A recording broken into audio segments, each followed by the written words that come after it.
Hello! నేనైతే రీసెంట్‌గా face serum తీసుకున్నాను. ఇదైతే యంగ్‌లో నుంచి టర్మరిక్, అలోవెరా మిక్స్ అయ్యి 100% న్యాచురల్ ఇంగ్రీడియెంట్స్‌తో మిక్స్ చేసి ఉన్నదనమాట.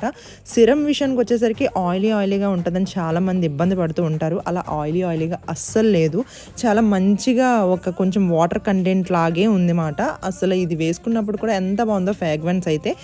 జస్ట్ మనం ఫస్ట్ స్టెప్ చేయవలసింది ఏంటంటే మన ఫేస్‌కి టోనర్ తర్వాత సిరమే అప్లై చేయాలి. సిరమ్ తర్వాతే నెక్స్ట్ నెక్స్ట్ సన్ స్క్రీన్ ఇలాగా ఏదైనా క్రీమ్స్ గానీ, పౌడర్స్ గానీ నెక్స్ట్ అప్లై చేయాలన్నమాట. దీని ఫ్రాగ్రెన్స్ అయితే చాలా బావుంది. మెయిన్ ఏంటంటే నాది ఆయిలీ స్కిన్ అవ్వటం వల్ల ఇది జిడ్డుగా అస్సలనే అనిపించలేదన్నమాట. మెయిన్ ఏంటంటే ఇది వ్రింకిల్స్‌కి, యాక్నీకి, ట్యాన్‌కి ఇవన్నిటికి కూడా మంచిగా వర్క్ అవుతుంది. మీరు ఒకసారి ట్రై చేయండి. దీని లింక్ అన్నది నేను కామెంట్‌లో పెడతాను. నేనైతే ఇది స్నాప్‌డీల్‌లో తీసుకున్నానన్నమాట. సిరమ్ అనగానే చాలా మంది బాగా ఎక్స్‌పెన్సివ్ ఉంటదేమో అని అనుకుంటారు. అస్సలు ఎక్స్‌పెన్సివ్ కానే కాదండి. జస్ట్ 159 రూపీస్ మాట. ఒకసారి మీరు ట్రై చేయండి. ఇదైతే స్నాప్‌డీల్‌లో అవైలబుల్‌గా ఉంది.